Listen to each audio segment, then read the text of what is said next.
I may not always love you, but darling. Top 5 Ways God Only Knows by the Beach Boys puts you into a musical chokehold.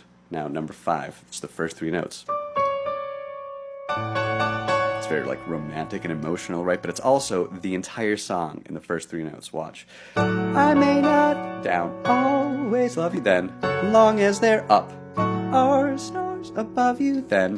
You never what up? Need to doubt it then. I'll make you so up even more sure about it then. God only down knows. That tells you the whole thing right there. Number 4.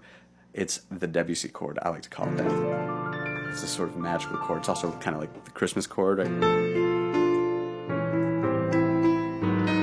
It's got this sadness to it, but also this sort of fairy dust magic to it, right? And it shows up in this verse 3 times, and each time it's different. I may not all that first chord, but long as there are slightly different. You never need not it to doubt it. I'll make you so sure about it. And that's where we hear it really kind of in a beautiful, rich, impressionistic way. And then it brings us down to God only knows, right? It's magic up high, sure about it, before we're grounded. God only knows. And I'll tell you, that's number 3, the climax of the song. If you look at this melody, the top note is right there. Sure about it. And you gotta look. You gotta notice where these top notes are, because they're gonna tell you about the song. That's the point of this song. Sure about it. It's not there. It's to bring you to God only knows. It grips you sure about it before it lets you in on the message of the whole thing. God only knows what I'd be without you. And also, little fun fact, if you know the golden ratio that appears in nature and the universe and Renaissance paintings and all that, this note creates the golden ratio within this verse. But now, number 2, this bass line. Now, here's the thing you need to know about bass lines, is that if you have a D chord, it's probably going to be a D in the bass, 9 times out of 10. D chord, you know, that really lets you know we're here, right? If you can go cha-cha-cha, we're home. But this starts D over A.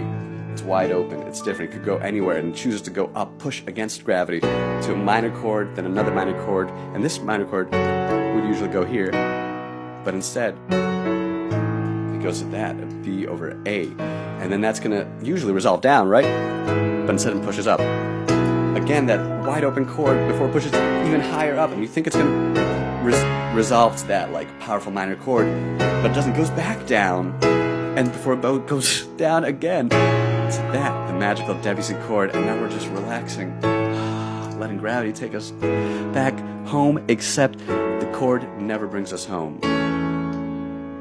And that brings me to number 1, which is the surprise. I mean, every time I listen to this song, it surprises me. I can't ever tell where it's going to go.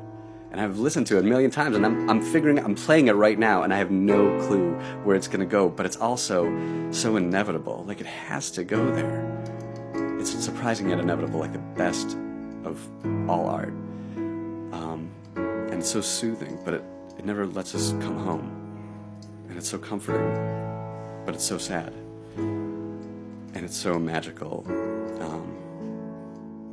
And it's perfect.